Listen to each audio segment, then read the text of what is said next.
We are live. It's the Chicken Box, ladies and gentlemen. Welcome. I hope you're having a fantastic day. Hope your energy is in the right place, in the right space. I'm your host, Kevin Impeccable Peck, along with the president, well, not president, the publisher, CEO, and the boss of the Afro-American newspaper, which we are broadcasting live from their Facebook page. 128 years of doing business in the Black community. How are you, Dr. Draper?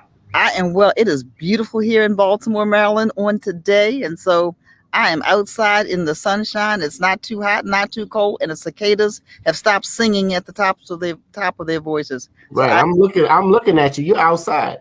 Yeah. So if you don't know, the cicadas, which some people will call locusts, but if you know, had taken over that area for the last few weeks. And so people were walking in the house with umbrellas. They were putting paper bags over their head. They were doing everything to keep from these big locusts that come every 17 years from jump. So it's wonderful just to be back outside on a beautiful day in Baltimore.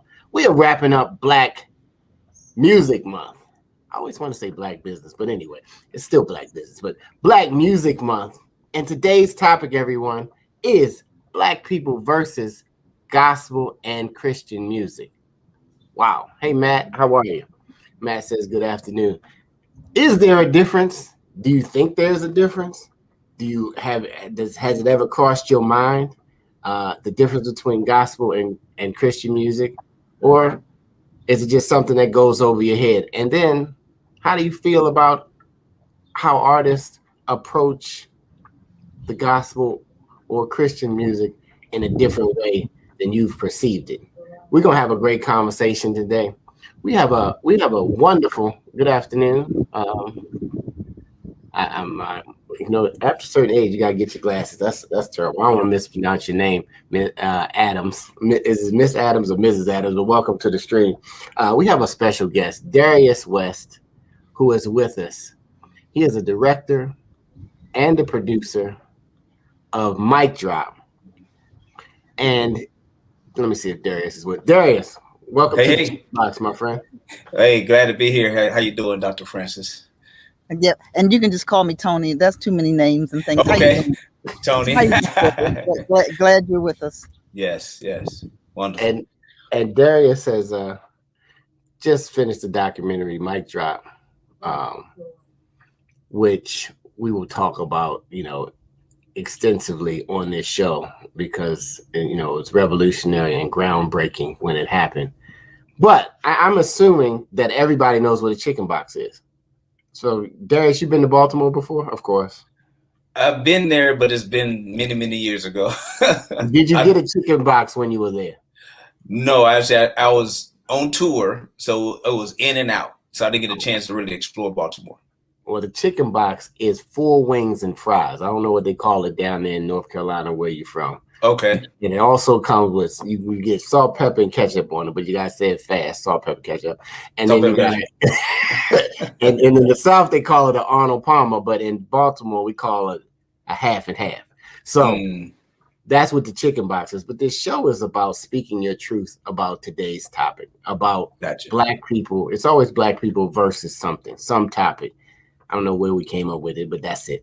But it's gospel and Christian music that we're talking about today. But before we get started, thanks everybody who's tuning in. Whether I didn't say good morning to the West Coast, good afternoon to the East Coast, and good evening to those overseas in Africa, Europe. Good evening. Thank you for tuning in, whether it's live or on the rebroadcast. But Darius, man, why don't you just tell everybody just kind of who you are and then this amazing project that you're working on before we get into the conversation. Okay. I'm Darius West. I live here in Los Angeles, California. I am originally from Charlotte, North Carolina, home of the Panthers, and just made my way out to LA through Tulsa, Oklahoma, when my mom moved myself and my brother to Tulsa when she attended Oral Roberts University. Then eventually I made my way out here to California, Southern California in 97, and been in LA since 2012. Yeah.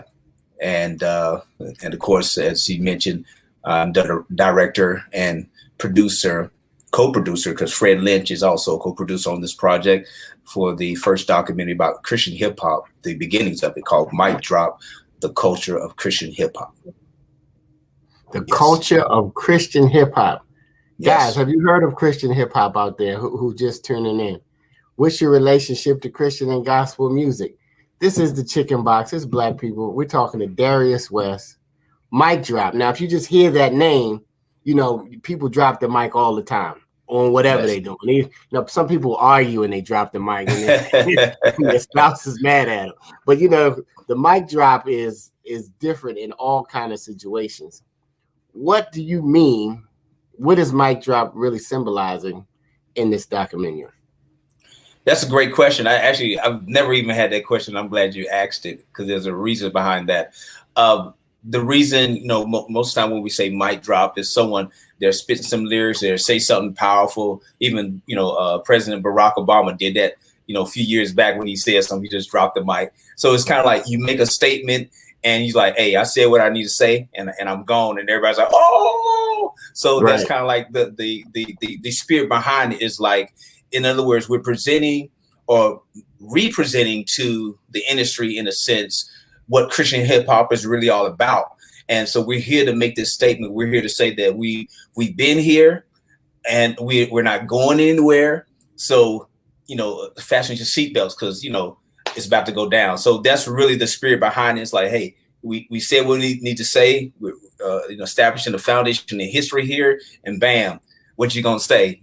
This is not something that's brand new. This is something that started in the early 80s, just around the same time when Curtis Blow was coming out. So that's really the spirit behind it, just really making a statement. And people were like, oh, snap, I didn't even know, that kind of thing.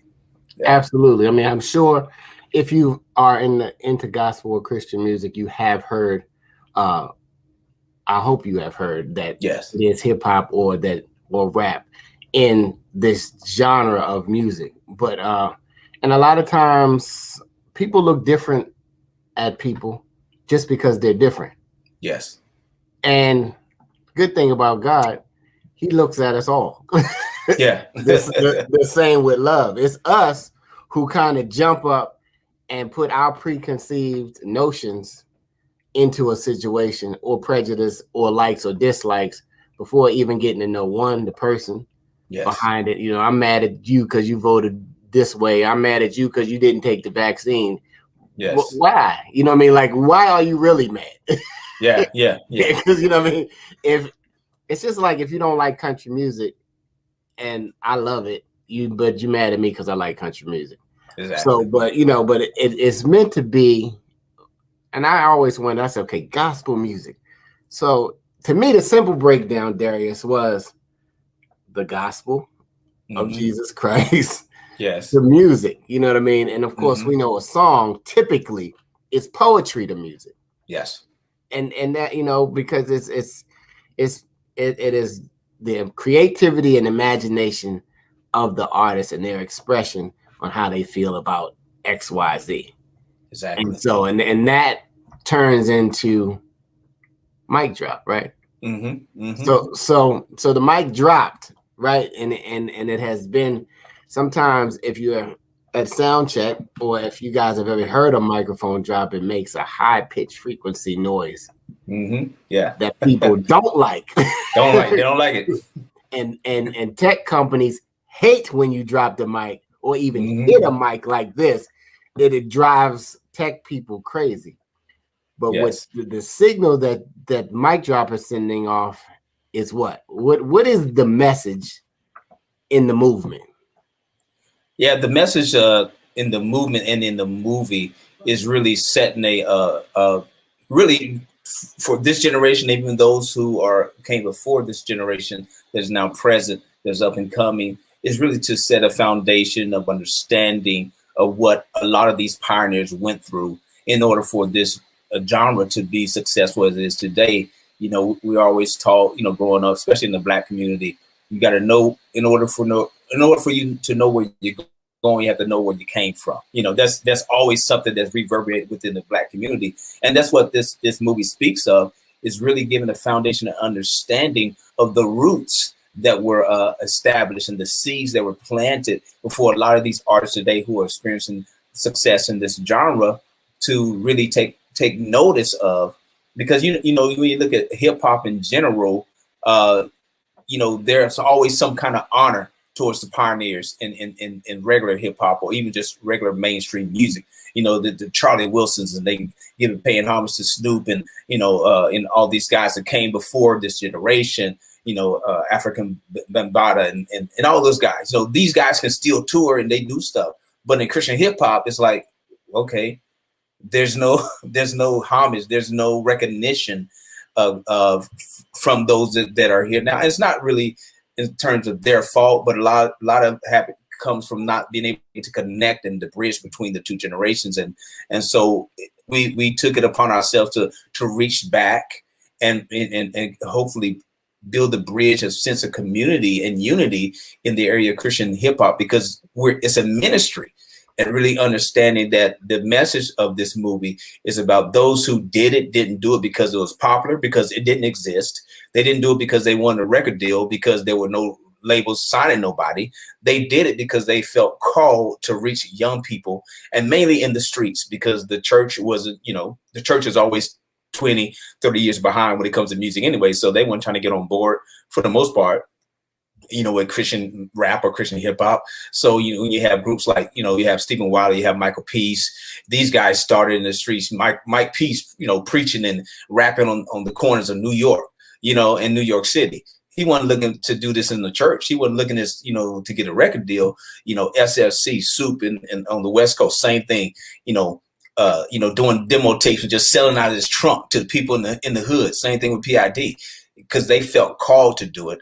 And nowadays, the message to everyone nowadays is like, you have to do this, not because you want to get another car or you're trying to buy a house or trying to get money. You have to do it because you're called to do it, because it's ministry.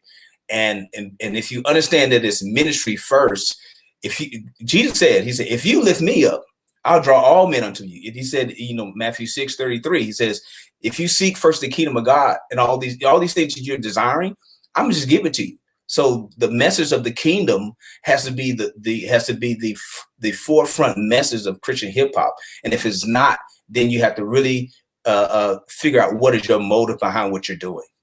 So that's what this movie, man, it hits you in the face and just like drops the mic and well, like, you all need right, to be hit now in the what you gonna face do? sometimes because you're walking around asleep. And Yeah. sometimes you need to be smacked in the face so you can wake up. 6:33, by the way, that's one of my favorite all-time scriptures in the Bible. Yeah. Matt, no pun intended. If you still listen, thank you, Carolyn, Byron, Chippy, Bonnie, Laura, Rachel, everybody who's still hanging out. This is Black People versus Gospel and Christian Music, and we are moving towards the end of Black Music Month for us in celebration here at the Afro. If you haven't hit the share button, it is a little arrow that goes. If we popped up on your stream on the Afro American newspaper, just share it, because somebody might need to hear it. Sometimes you think it's just for you, but it's not. Just like this message, just like this movement, just like I remember, I mean, some of you guys are on here when hip hop started, right? Yeah. And it was like taboo. They couldn't get invited to any award shows. Nobody wanted to hear about it. It was like, you know, it was like a movement that was happening in the street from the young generation of an expression of how they saw life at the moment, or how they envisioned the life that they wanted to have. Now, of course, in anything, people will take it far left, and then, you know, the Kirk Franklins of the world kind of mixed it, you know what I mean? Mixed the hip hop with the current generation and the current culture. And it was like everybody was in shock, you know what I mean, when he first came on the scene. Yes. Except the people who needed to hear it. Exactly. Sometimes people are in shock because they think God is only going to come one way, and he's not in the box, and he's not only going to come from you, and he's not going to only come from a guy or a lady in a suit or dress on Sunday at church between 11 and 1. Yeah. That's just not how, you know, that's just not how he's going to operate. Dr. Draper, I see you've moved locations. Are you back with us? You're on mute. You're really on mute. You're super on mute. Yeah, I know I am. I know I am. I know I am. I knew I was on mute. I had to move up. This is kind of funny. I didn't know the lawn people were coming. So just as we started the show, here comes the lawn folk and the mosquito people and everything else with all their noise. But anyway, I can really relate somewhat to what you're saying, because did you all realize that when gospel music of any kind first came on the scenes back in the 1920s, that was like heresy? I mean, folk just couldn't believe it, because what was happening, especially in the northern states, Black congregations were there, but they were singing mostly the same hymns as they still do today, but from the same hymnal as our non-African American brothers and sisters in Christ. So yes, one Lord, one faith, one baptism. And then the brothers and sisters started migrating when the Great Migration happened from the South, and folks started moving north and started singing,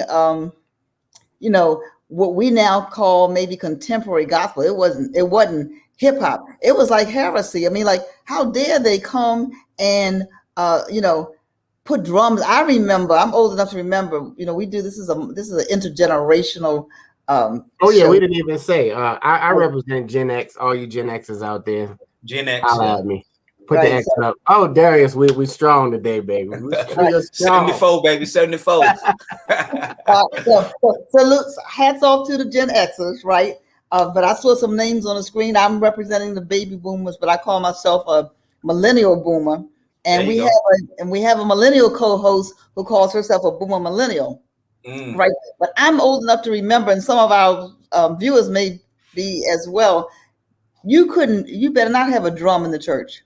No, you didn't have drums.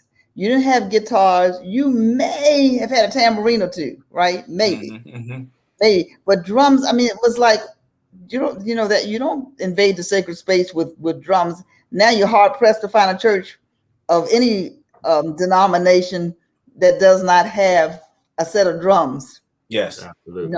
With little children trying to jump up there and play at 2 years old. So I just remember some of that. I don't remember. I was around when the drums were introduced, but this whole thing. So there was a documentary. You probably know this, Darius, that gospel music scholar Horace Clarence Boyer talked about this dilemma. It was a PBS documentary a while ago called "We've Come This Far by Faith." By faith. Right? We've come this far by faith, and so it was a dilemma for the church, for the Black church. I mean, what are we gonna do with these folk coming up here, swaying from side to side, doing a little dance? We got the drums going, right? And so I'm glad that you're doing the documentary you're doing. And so it seems like generation after generation, somebody's introducing something, and the other folk are saying, no, you can't do that, not in the church. But it is the message. And so when the new residents came from the South, they said, we don't have much interest in that music that you all are playing. We got our own songs, because we're singing about the hardships that we endured from being enslaved and Jim Crow, and we had chants, and we had ways of communicating, and we had medleys, right?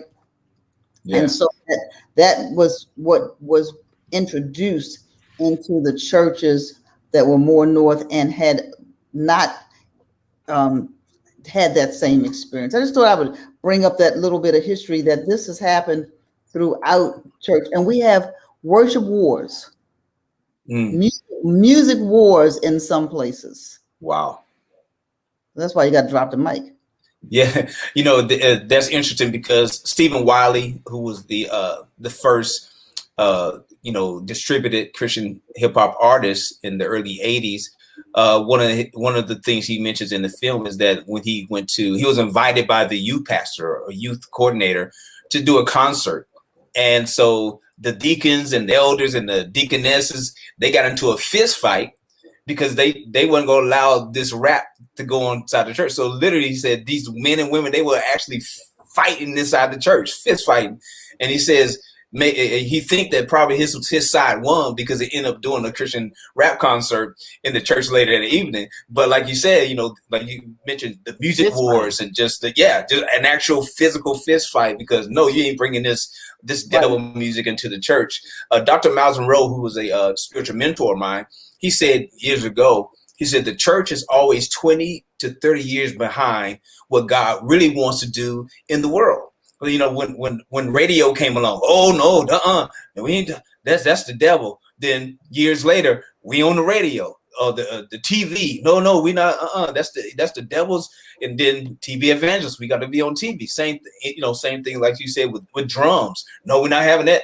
You can't go inside a church now without having drum. So we immediately start thinking that when something is new, that it's the devil, as opposed to seeing as a tool to use for the advancement of God's kingdom. Absolutely, you're exactly right. And then, speaking of history, I think it was early 1900s, around 1906, right in LA where you are, was the Azusa Street revival, and that really changed the worship practices. Initially, this is very temporary, we had a multicultural, interracial kind of worship, and this Pentecostal movement sprung up then, right? And so that's the movement that really said, okay, you know what, we need drums and tambourines and go to our African roots and dance and guitar, and it was upbeat and it resonated and it spread all over the country. And so now it's embedded in many of our churches. I would say the majority of our churches. And so that little bit of history certainly speaks to what we're talking about. I'm so glad you're doing the documentary Mic Drop, because the groups that you're highlighting, you said the 80s was when, is that the time frame that you said they came into prominence? Yeah, the film's scope is early 80s to the mid 90s. Okay. Yes. Mm-hmm. All right. So who do you feature on Mic Drop? Like Stephen Wiley, who I mentioned before, Michael Peace, SFC, which is Soup the Chemist, Dynamic Twins. We have DOC, Disciples of Christ. Know the Verbs, who was later in the mid 90s. Petty D in the mid 90s. Let me be sure. Fred Lynch, a PID. A lot of these groups were like the foundation of what we know today as Christian hip hop. And so those are the ones we really feature, because a lot of these guys I was either connected to directly or indirectly in the late 80s or early 90s, because a lot of us had the same management. I had a Christian rap group back then, a small Christian rap group, and we all had either the same booking agent or the same manager, who was Rosemary Jordan, who's based out of Tulsa. And she's still, I was speaking to her just maybe about a month ago about the event in Dallas. And so when we were doing this, I was able to reach out to a lot of these groups because of relationship, and they're like, yeah, let's do it, man. And so a lot of these guys said, we just want to tell our story. We just want to be able to, let people know what we went through and the trails that we were able to blaze and not be forgotten for what we've done. Not that they were looking for any notoriety or things, but I think it's power in telling your story. Absolutely. This is Black People versus Gospel and Christian Music, tuning into the Afro-American newspaper, 128 years of history. I'm sure we have some documented in our archives.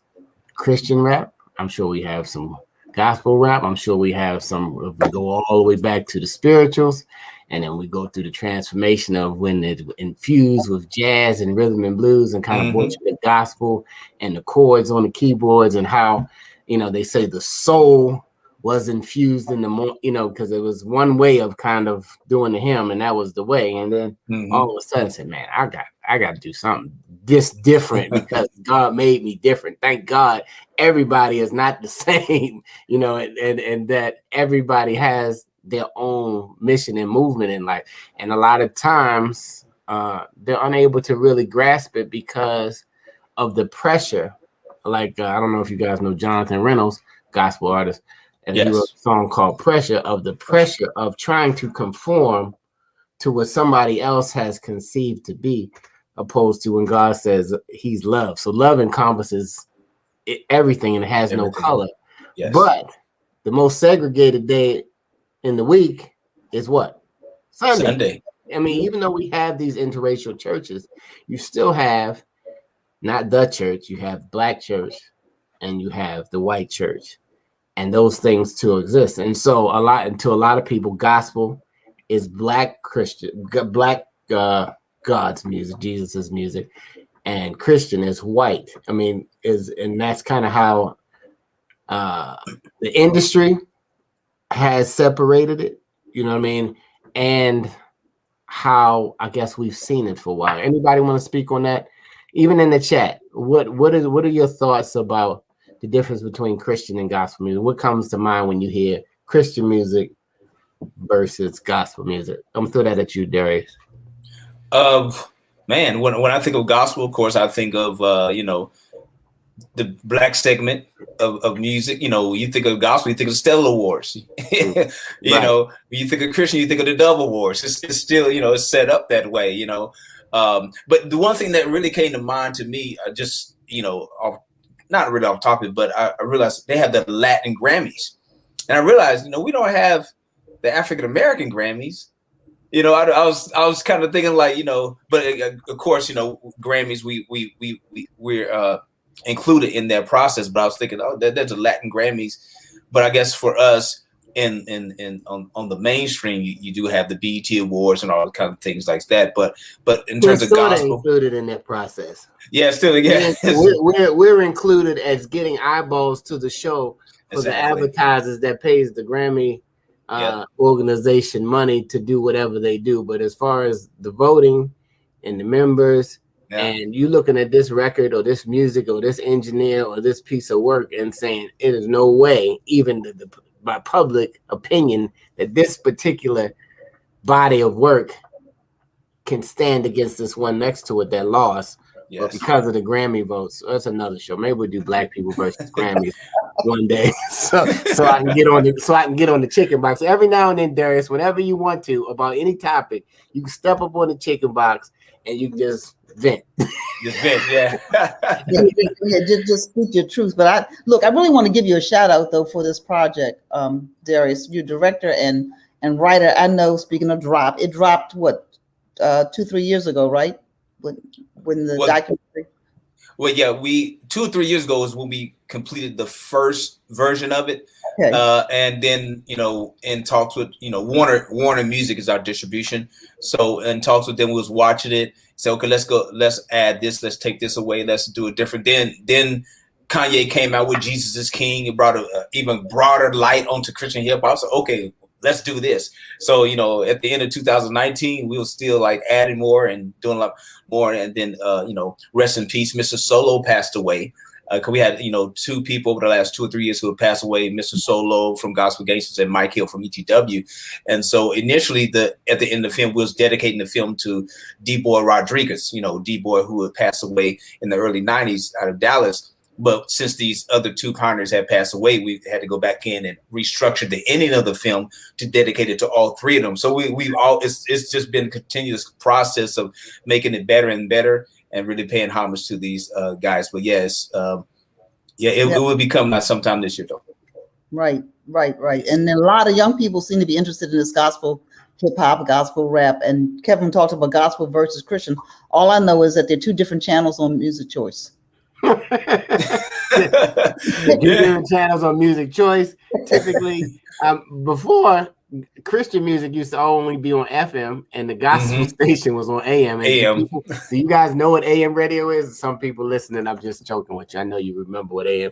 And I was like, why is God music on this fuzzy station that goes off at 8 o'clock at night, right? And then, of course, Kathy Hughes, trailblazer with Radio 1, kind of began to come into the markets where she already was and putting a FM gospel station, which gave it a better frequency and a better reach to really spread the gospel, because that's what the music is. I like what Matt Stevens says. Matt says, who was a former pioneer in Christian rap. He said, DOC. I see you with the drums too, Matt. I know that upset you to hear about no drums back in the day. But anyway, gospel music tends to be for those who know Jesus. Christian music, specifically Christian rap or hip hop, is often focused evangelistically to invite people into the kingdom. Now, Matt, you have introduced the word kingdom into the conversation, and so we let's run with that. Dr. Draper, Darius, you want to take on kingdom? Let's go there, since this is Black people versus gospel and Christian, and so Matt has introduced kingdom into the conversation. So let's run to that spot right there. Wow. Oh, wow. Well, first, I think we have to understand that there's a difference between the kingdom of God and church. You know, the church mentality and the kingdom mentality are two different things, right? Yes. And so a lot of times we've made church the kingdom when God truly is the kingdom. When we have a kingdom mentality, then things like music style, unless it's just really dishonoring to God and what people see, if it's lining up with what the scriptures say, then how the expression of it varies from person to person, and God gifts people differently, right? Yes. And so he gifts us differently, and I'm listening for lyrics as much as I'm listening for music, right? Yes. So you can, I've noticed, when Kirk Franklin came out with Stomp, that was a big hit in the club. Oh yeah, it was. Right? Yes. So I'm not saying, music crosses over in other places. We forget sometimes so that we are here to promote the kingdom of God, kingdom of God. And so, and to relate to people where they are or where they can relate. Yes. Go ahead, Darius. I love this subject of the kingdom. See, I've been doing a podcast called it's the Kingdom Podcast. Let's Talk Kingdom, and being an avid student and a mentor or mentee to Dr. Miles, he talked about the kingdom all the time. He introduced the kingdom of God in the 80s when nobody wasn't even thinking about it. But when I think, I'm glad you said that, people confuse the kingdom with the church, and the kingdom is much bigger than the church, because the kingdom was here even before the church existed. The Bible tells us that God says, my kingdom extends, it's like beyond the heavens. So if you stretch the heavens like a tent and you place it, that is his kingdom. In other words, everything that you see, everything is a part of his kingdom. We're just in his kingdom. But the difference is, even though we're in his kingdom, is those who know Christ, who are able to participate in the advantages and the what the kingdom has to offer, and that's the difference. So, I'm glad you mentioned about the kingdom, because to me there's a tremendous misconception of what the kingdom is. People think just because, Jesus said, hey, there are those who did stuff in my name, and he's going to say, I never even knew you. Depart me from me. You thinking you in the kingdom? Not you. Never. You're really not. You're doing a whole bunch of stuff in my name, but you don't really know me, so you're really not in the kingdom. And I think that's a subject that you can go on. It can hold 3 or 4 or 5 different discussions on that. But just the baseline of it is just like, people really need to understand what the kingdom of God really is. And in order for you to do that, you need to go to the parables and listen to what Jesus is really saying about the kingdom, and really study it and get a better understanding, even from the Old Testament. Isaiah speaks about the difference of the different kingdom, and David as well in Psalms, to really get an idea of what the kingdom of God is. But I love that Matt introduced to that. Yeah. So Matt, you have introduced kingdom to the conversation, and Darius, I am also a mentee of Dr. Miles Monroe. You're like, well, how are you a mentee? Because I watch his YouTube, okay, and then I can look at it, and now he's a mentor. You can have a digital mentor. Oh, yes, you can. In case you didn't know, here on Earth, anytime you want, you're looking for somebody. Nobody's going to mentor me. Go to YouTube, okay, and then you just and start ingesting something that really speaks to your soul. So I said, this is my note, Matt. After you brought this up, every king has a kingdom. And that kingdom has citizens, for instance. So if the kingdom is the UK, right, they have UK citizens, but if they take that UK and then go to another territory, even if it's in a French speaking thing, if it's a UK kingdom, they speak English. Is Yes. that correct? Yeah, absolutely. So the governing influence of the king. So we talking about Jesus Christ as the king in this particular conversation. So the king has influence over the territory, right? And so it's not a place, it's the territory, which is everywhere we exist. Yes. And with the purpose and the intent of producing citizens, right? So that's us. Yes. That's us. Yep. We're kingdom citizens on here, you know, Yes. and we got some kingdom citizens watching as well. And then we then influence the culture. Yes. And the nature and the value based on our king's rules. And you understand what I'm saying? So we're not really, even though we appreciate the laws that are here, our laws that are governed by the king of the Most High. So when I think of kingdom, thank you, Matt. You got me all on this kingdom. Got you on the kingdom. Yeah, we on the king's lifestyle. So we are Black people versus gospel and Christian music. Okay, the world has decided to separate it, and it's up to us as Christians or as people who follow the King of Jesus Christ to close the gap. Now the gaps get closed through all kinds of preaching, all kinds of singing, different kind of praise music, worship music, gospel music. I could call it, I'm just saying these categories, but it's all God's music at the end of the day. You know what I mean? Does it evangelize, like Matt says? Does it move you to a different place in where you are in your situation? Does it draw you closer to God at that? What's the message in the music? Because it's not, like you say, for fame. It's not for a gospel Grammy. While they're nice to have, you understand what I'm saying? But we do it from another pure place, or you should do it from another pure place. And it's going to be somebody who's not pure, but then you'll be able to find them by asking them just a couple questions and see where they are. You know what I'm saying? Not good, bad, or ugly, but you just can see where they are at that moment, at that time, in their particular life, right? The fruit. Man, you guys are preaching today. So Kevin, I want to shift the conversation a little bit, and I also had the privilege of listening to Dr. Miles Monroe, and he said, I think in one of his books, he says, religion seeks to take earth to heaven, but the kingdom seeks to bring heaven to earth. To earth, yes. Right, and to see it manifest in the earth. But I want to ask you, Darius, I'm not in that world, and so you know, you're a real live producer. You produced this documentary.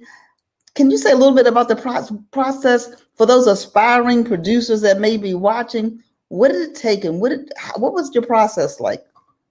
Yeah, the process is, you know, for me, I went to film school, so I had a greater understanding of what it took from a budget, you know, how to budget properly, how to delegate authority properly, hire the right people, and all that came from relationships. So the people that I either knew from film school or met just in the industry, working around in the industry, I was able to establish relationships with.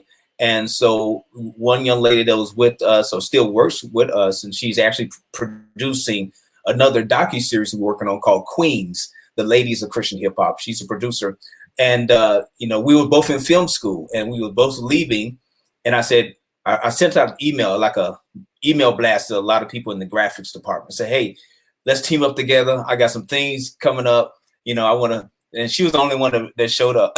So, and I promised her, if you stick with me, we're going to go places. And so she's been working with me and a few other people just for the past 5.5, 6 years on this project. And she's seen like, wow, you know, you did not lie when you said, I say, I'm telling you, I have a vision, I'm going somewhere. So it really had to do with really establishing the right relationships, and also have an understanding of how the film industry works, because it's totally different from the music industry, especially nowadays. You know, you can go in the studio, you can, you know, write some lyrics and lay down a song, and it can be on, you know, Spotify or whatever in 3 or 4 days, or Amazon, you know, or iTunes, and I got a song, y'all go check it out. But the music industries know we got a plan for the next 2 or 3 years with the process, and so people don't understand that the process is, once you shoot the film, which is a task within itself, have the money to you know, do that, you also have to have the money to do post-production.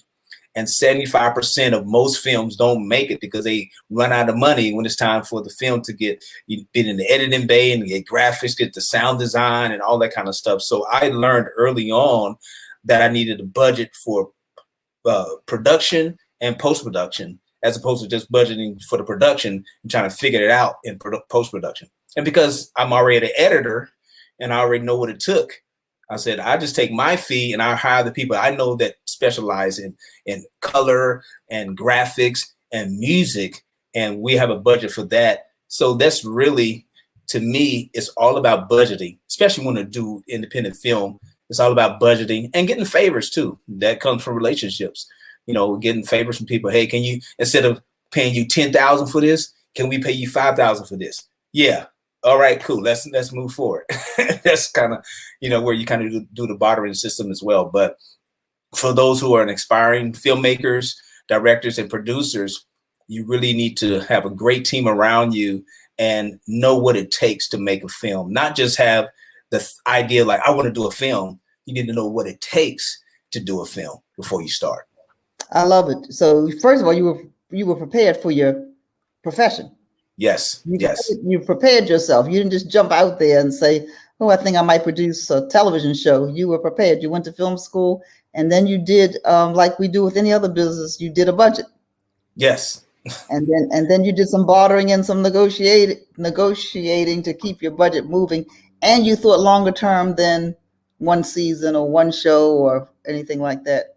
Exactly. So I think that's really good, because a lot of times people want to do things and don't know what it takes to do it. And I noticed that you have something in gold behind you. What's that behind you?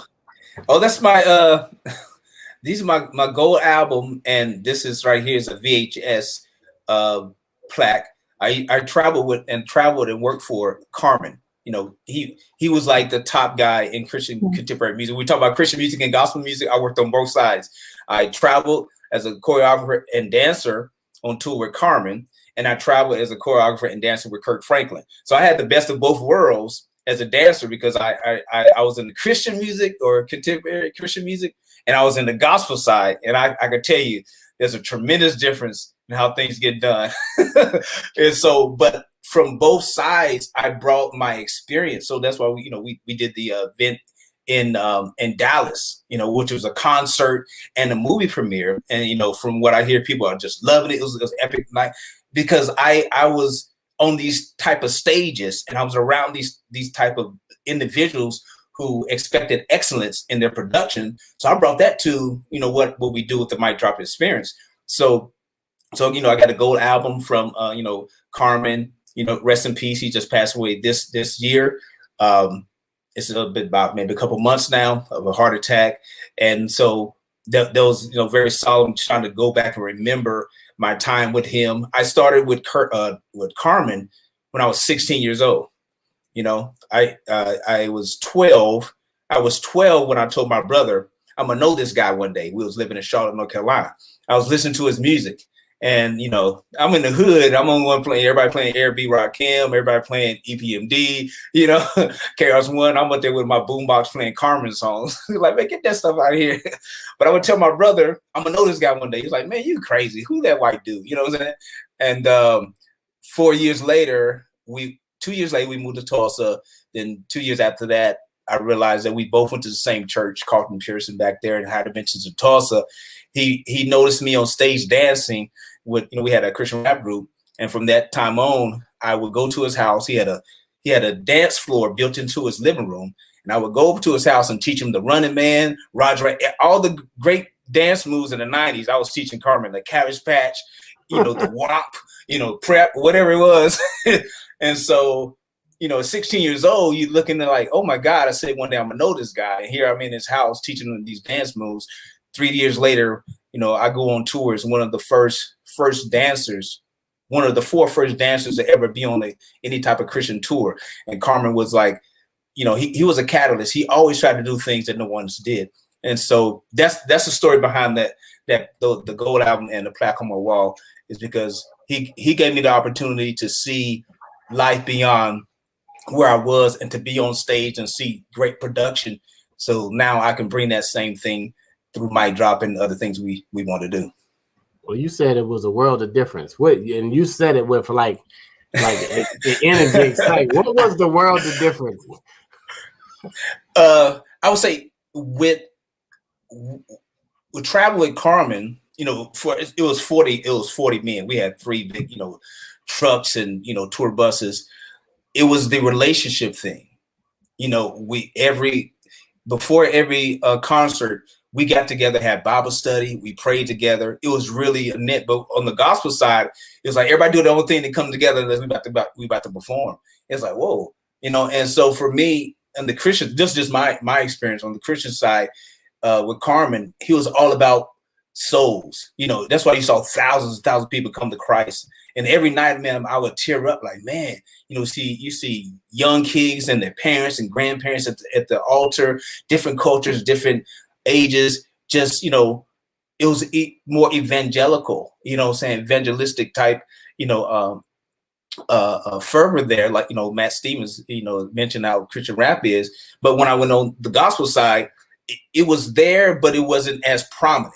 It was more like we're going to do the show, you know, everybody, you know, y'all be here at 5 o'clock so we can, you know, go through. And I'm like, yo, are we ever going to get together and just kind of hang out, kind of know each other and just kind of fellowship? And it was never really like that. So that, to me, my experience between, you know, Christian, you know, contemporary working with Carmen as opposed to working in the gospel side. Absolutely. I mean, you know, you gotta call it what it is sometimes when you see it, and excellence is the mark. Yes. God, because you're working as unto God. If you just tune in this conversation, this is Black people versus gospel and Christian music. Is there a difference? Well, in the radio world, in the television world, the Dove, the Stella, and even the stations, even the internet stations, you know, it's a difference. Are we different? Sure. I mean, everybody is not going to be introduced to Christ by the same person. Exactly. You're gonna connect with a person. If you grew up in the street, you might connect better with a person that grew up in the street. That doesn't mean that a person who didn't grow up in the street is not going to connect with a person in the street. You know, because God can do whatever he wants at whatever time period he wants, when he wants to do it. But the music has elevated. It has changed. Yes. Still changing. Even, you know, and I'm in the R&B music business. The gospel records being produced now are better songs than, to me, the current state of R&B. Yes, I agree. Lyrically, I agree. Musically, even the message, because great stories were told over music through R&B time, just like country music. Great stories were told to me. Yes. But I don't hear that anymore. And so it became a time where groups and R&B kind of, hip hop took over that in music culture, and it trickled down to the kids who love God as well, right? Yeah. And they needed an outlet, and just like hip hop was taking over, somebody said earlier that hip hop, there was no place for hip hop or something like that, but I think you cleared it up when you said the place was with the message that God gives them in their heart, and then they display on the music. Yes. So if you had never heard of Christian rap or hip hop before this today, what would you say to a person who, besides checking your documentary out, what would you say to a person to kind of just share with what this movement was about and is about still, because it's still here? Yeah. You know, the first thing I always want to preface is that the devil did not create music, and he'll never create music. God is the creator of everything. And when God introduces, Carmen told me this, he said, when you look in the book of Psalms, there are no music notes, there are no staccato, there's no prego, there's nothing, there's no sheet music. It's just lyrics. And the music will always progress. There'll always be different levels and different transitions in music, but as long as the message stays the same, that's what makes the difference. So whether it's Christian rap or it's Christian country music, or whether it's jazz or whatever, as long as the content and the message stays the same, that's what makes it different from anything else. So music within itself, in terms of right now, Christian hip hop, it's the message, it's the words that make it different. So if someone says, well, hip hop has no place in the church. Well, they said TV had no place in the church. They said radio had no place. They said drums had no place in the church. But you can't go to any church nowadays. Social media, someone said social media is the devil. Well, every church in the world has to have social media, especially because of the pandemic. It puts you in a place where you have to use the tools that I believe God introduced to the world. But the thing is, a lot of, religious, not kingdom-minded people, but religious-minded people tend to think that something that's new, that's introduced to the world, is not a tool of God, but a tool of the devil. And I think the devil's like, man, dang, man, they hating on me for stuff I ain't never did. And God's like, sometimes he has to use people in the mainstream industry to open eyes to the people, the religious mindset. But those of us who are truly kingdom citizens can really see beyond the veil of religiosity and the dogmas and the doctrines, and really see how can we use this for the glory of God and advance his kingdom. So that's what Christian hip hop is. That's what this film is about. And I'm glad to be a part of it. Well, I feel like we should be passing the plate. Yes. Thank you very much. And I also want to say that it's not one or the other. That's the other thing that I think we get. It's not one or the other. We can be in one worship service, for example, in the church, and have all of it, and still glorify God. Amen. Have a service with a hymn, with a Christian rap or hip hop song. You can have it, with contemporary gospel. It's just a matter, and everybody might not like everything, but it's not a matter about whether we like it. Is it glorifying God? Does he like it? Right. Yes. Yeah. So we sometimes sing to perform. We sing to perform and not to please. And so thank you for that as well. So when people ask me all the time, well, which one? It's not a matter which. Let's. God gave it all to us. Yes. Yes. Don't get up there and do hip hop if you can't keep a rhythm.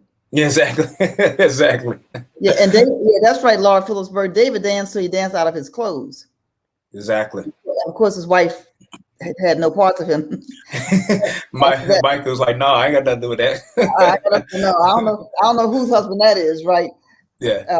But we allow God to just speak to us, and not make the music the message, but make the message the message, right? Mm-hmm. And speaking about the dance, that's something I as being a catalyst, in the early 90s, late 80s, I started doing dance in the church. Praise God, Bishop Carlton Pearson back then was very open to what he called backdoor evangelism. So anything that was like not prominent, but the youth were doing, say, hey, we'll create a platform for you. So I helped to start a dance ministry called Steps of Praise, that we would dance during the Azusa conferences out in Tulsa at the Mabee Center, and eventually came to San Diego. We started a chapter there with Adrian Ewins and Ladidra Ewins, good friends of mine. And so back then, they were saying, I had people telling me, don't do the boogaloo in the church. That ain't of God, because it wasn't like praise dancing. It was like actually choreographed music to, a lot of the Kirk Franklin stuff or Fred Hammond, anything that was popular during that time that we choreographed dances to. So I understand what it takes to persevere and do it because I felt I was called to do it, not because someone said I needed approval. It's like, well, the only approval I needed from the kingdom. And, once that approval is good, I'm moving forward with it. And that opened up the door for me to go on tour with Carmen. Had I not been obedient, I wouldn't have never went on tour with Carmen, which would never open the door for me to go on tour with Kirk Franklin and things like that. So for me, it was like 16 years old. So I'm going to do this because I feel I need to do it, not because someone says I can't do it. So what's next for Darius West? What's next? Wow. Can I say something before you go to next? I was always wondered why everybody had to dance the same way when the praise song came on. I'm like, is it Is there any other kind of dance, and does everybody clap their hands, stomp their feet, and do the same? Is it the same as that? Is it, to me, it became learned behavior after that? You know what I mean? What was it really a true expression? Now, for some it was, or was it what you thought it was supposed to be? Because at that moment, that was the dance that everybody else did, so that meant that that was an emotional response, or like you said, Dr. Draper, it became a show sometimes. Instead of, I'm like, because I know everybody don't dance like this. A lot of people can't even do just that praise dance without falling down, so let alone, play, because some people cry, some, anyway, that was my 2 cents on that. I'm off the box. Go ahead, Dr. Draper. Now I want to know, for our multi-talented, gifted guest, I'm just curious about what's next. What's God speaking to you about? What can we look forward to in the next project or whatever it is that God's taking you? You planting a church? What you doing? Well, I my gift is in teaching, and I don't plan to open a church, but the next steps are, one of the current projects we have in development is Queens, the Ladies of Christian Hip Hop, which is set up more like a docu-series instead of a documentary film. Set up a docu-series, and that's something that we're planning to pitch, once Mic Drop is released, because it will be released on Netflix eventually, land on Netflix once it's released through Warner, and be able to pitch something like that to a Netflix and be in a position with this film, I believe. Congratulations, my friend. Oh, thank you. You know what I mean? If you turn on Netflix, they have everything on there. I'm talking about everything from shows called Lucifer to whatever else they have on there. So the balance of the history of the documentary is going to be amazing, just for the balance. You know what I mean? Yeah. Just for the knowledge, because there's a lot of people today who will probably go check out the movie just to learn more about Christian hip hop, because you probably rambled some names off that they've never heard of, and it might be in the cities that they live in.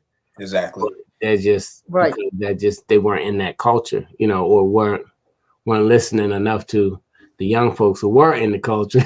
At the moment. They always said the young people have their music. We have ours.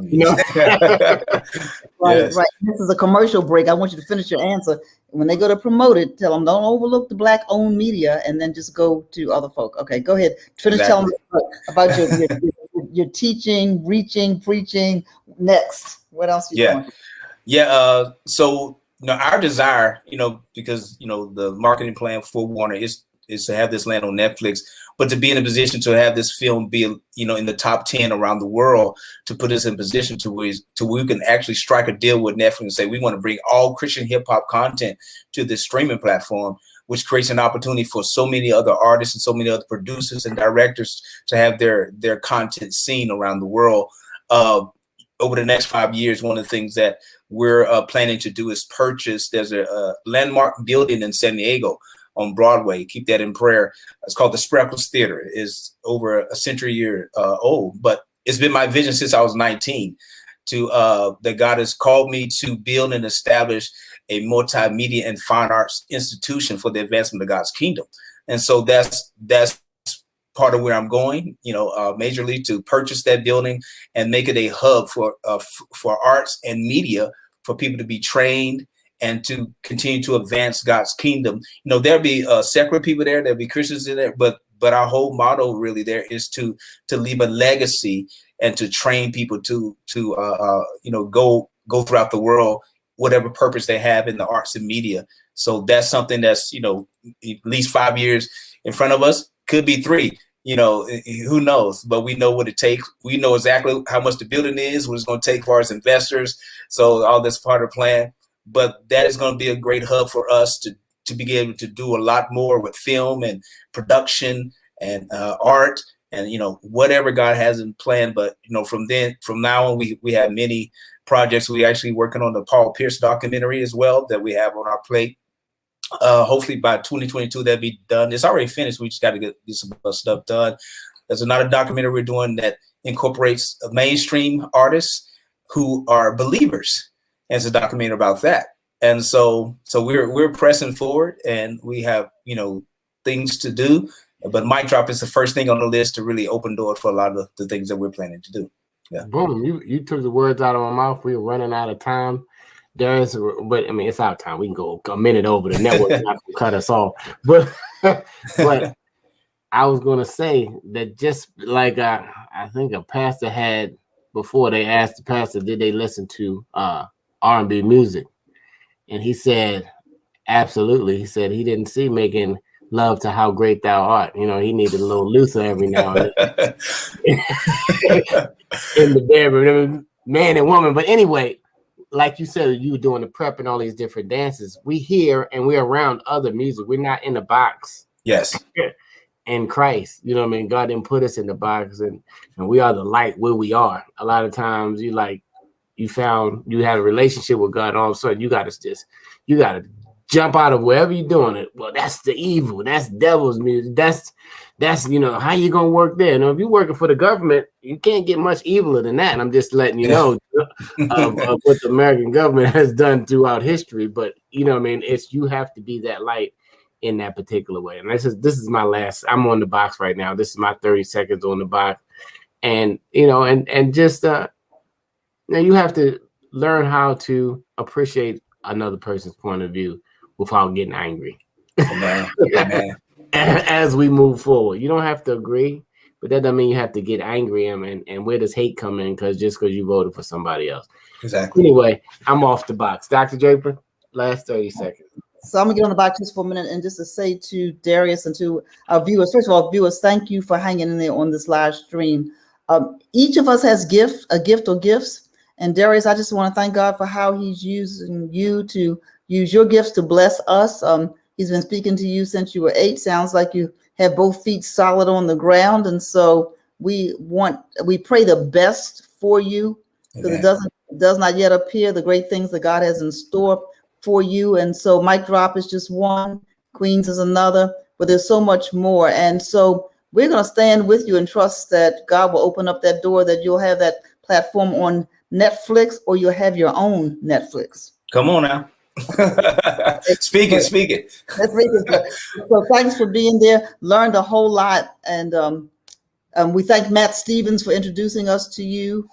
Mic Drop the Movie. Mic Drop the Movie.com. All right. So we're going to check you out, and let us know when it premieres on Netflix, and we will be right there with you. So thanks. Yeah. I do want to say this. We are presently in the works for the Atlanta Mic Drop experience coming this fall. So we'll be flying to Atlanta in the next couple of weeks or so, look at a few venues, and hopefully have a date and location for everybody by the middle of January. Middle of July. I'm talking about January. Middle of July for the Mic Drop experience that we just did in Dallas, Texas. Very successful. I had a great time. We're going to be bringing these pioneers again to Atlanta, and it's going to be the concert along with the film, and we're going to do it even 10 times better than we did in Dallas. So it's going to be crazy. So we'll keep everybody informed about that. Man, holla at me when you get down here. I will. Yes, sir. Yes. Yeah, this is the Chicken Box Show. We got so carried away in Black people versus gospel music that we forgot to mention this is the Afro-American Newspapers Facebook page, serving Black and African Americans all over the world for the last 128 years. Wow. We're not owned by anybody else. We operate on our own dime. And I'm asking for your support. If in fact you got anything out of this, or will get anything out of this, or you would like to give a gift for less than 2 Uber Eats, you can have a digital subscription, or you can have the Legacy Edition paper. This is not a shameless plug. This is just a ask to support Black media. 128 years. Nobody can tell us what we can write, who we can have on our shows, who we can uplift, who that we can empower. This is not a place where we just strive on negative and beat each other up. This is a place where we show the full circle of the Black experience and how we integrate who we are into the world. Go to afro.com, hit the red button, and subscribe. It goes a long way. We have a lot of young students at HBCUs who have joined our team over the summer, who no other outlets will let them come in, but we are opening our doors. And so we got to give them some coins, y'all, because you know these young people got to get out of our pockets, so we got to give them something when they come. And so every dime that comes in helps support the organization that loves you. So that's my plug. Sorry for it being so late. Hopefully God will make you see it, and he'll move you to give. If not, we will still be here 128 years. We're not going anywhere. Darius West, man, I'm glad we had a chance to our paths cross. Matt Stevens, thank you for the introduction. Dr. Draper, as usual. And Misha Green, our millennial friend, we miss you. Where are you? I know you would have. Where you at, girl? We love this conversation. But until next time, continue to spread love, bring love, and stop being one-sided, y'all. I'm gonna tell you, do something different today. Just listen to a different station that you don't listen to, so you can just hear how other people think and how other people live and how other people value. You know, that doesn't mean you have to take on their values, but it gives you an understanding of their culture so that you can still bring love in any room that you come into. That's right, Kevin. And read my piece in this week's Afro. Go to afro.com. I think it's up there. My grandfather made me listen to German opera. So nice. Oh, yeah, my grandmother made me listen to that opera, I guess, because her father made her listen. So, Darius, this is my mother, in case you didn't know. The secret's up, y'all. Anyway. Until next week. You guys have a wonderful day. Bye.